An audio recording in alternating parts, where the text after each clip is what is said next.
Okay, let's dive right in. If you want to understand some of the most common problems in medicine, things like low blood pressure or swollen legs, you first need a map. Not a map of the world, but a map of your own body. Specifically, a map of where all your water is. So in this explainer, we're going to build that map together, step by step. And this is really the core idea, the guiding principle for our whole journey.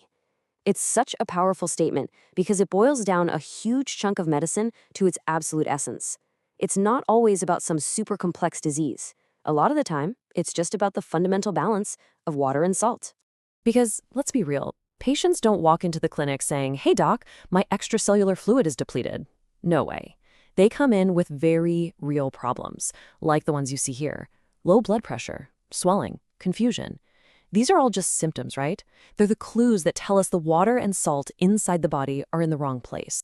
So, to make sense of all those symptoms, to actually solve these clinical puzzles, we need that internal map.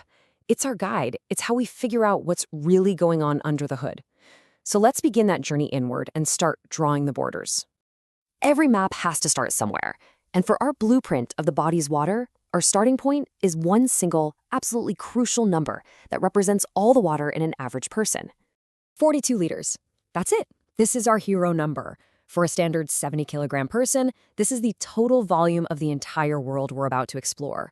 Almost everything we talk about from here on out is just a fraction of this one number. So burn it into your brain, 42 liters. Now, this isn't some magic number we pulled out of a hat. The calculation is actually surprisingly simple.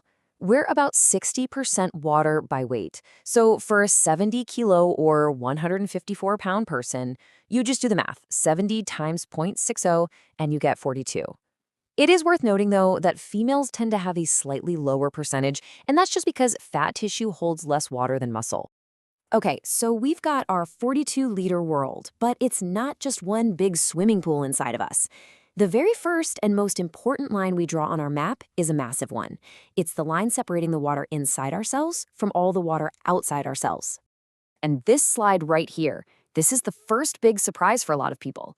A full 2/3 of all our body's water, a whopping 28 liters, is actually locked away inside our trillions of cells. We call this the intracellular fluid, or ICF. That leaves only 1/3, just 14 liters, on the outside, and that's the extracellular fluid, or ECF. All right, let's zoom in on that smaller 14-liter extracellular space, because this is where the most immediate clinical drama really happens. This outside water isn't all one thing either. It has its own critical divisions that, believe it or not, explain a central medical paradox. So of those 14 liters of outside fluid, most of it, about 10.5 liters, is something we call interstitial fluid. The easiest way to think of this is just the boggy, swampy fluid that bathes all of our tissues. The much smaller chunk, only about 3.5 liters, is plasma. That's the liquid part of our blood, the fluid that's actually inside our blood vessels. And this division right here is the key to a huge clinical puzzle. Seriously, this question trips up medical students and even experienced doctors all the time. How is it possible for someone to have swollen legs just full of excess fluid, but at the very same time have dangerously low blood pressure, as if they were dehydrated? And here's the answer. The crucial point is that these are two different, though connected, compartments. You can absolutely have way too much fluid in that interstitial tissue space, which causes the visible swelling we call edema, and at the exact same time, you can have way too little fluid in your plasma, causing your blood pressure to tank. They are not the same thing. So that leads us to the next big question. We've mapped out where the water is, but why does it stay in these separate compartments? Why doesn't it all just mix together into one big soup? Well, the answer comes down to the gatekeepers, the electrolytes. Now, just take a look at this table. What you're seeing is a dramatic, almost perfect mirror image separation. Outside the cells, in the ECF, there is a ton of sodium.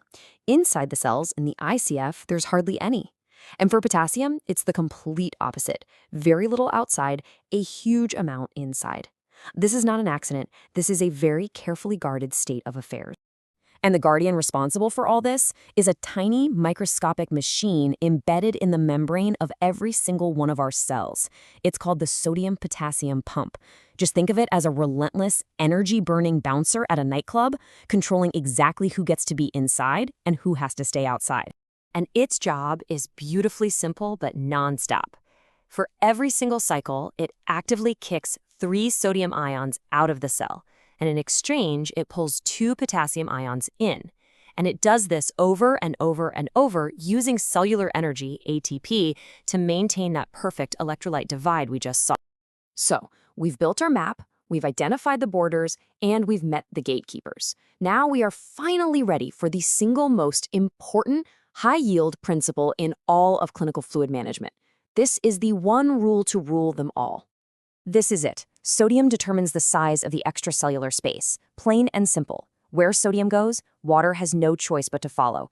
So if you want to control the volume of fluid outside the cells, that fluid in the tissues and the blood vessels, you have to control the body's total amount of sodium. And this is a fantastic illustration of why that master rule is so powerful. It explains everything. Swelling or edema, at its core, it isn't really a water problem. It's a problem of having too much sodium in the body. And those water pills, diuretics, they don't magically make water disappear. They work by forcing your kidneys to get rid of sodium, and the water just follows it right out.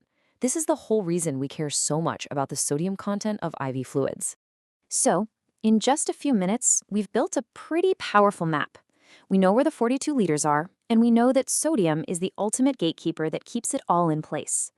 Understanding this map is the crucial first step. But that leaves us with the next big clinical question. What are the forces that actually push the water to move from one place to another, causing all those problems we saw at the start? Well, that is a story for another time.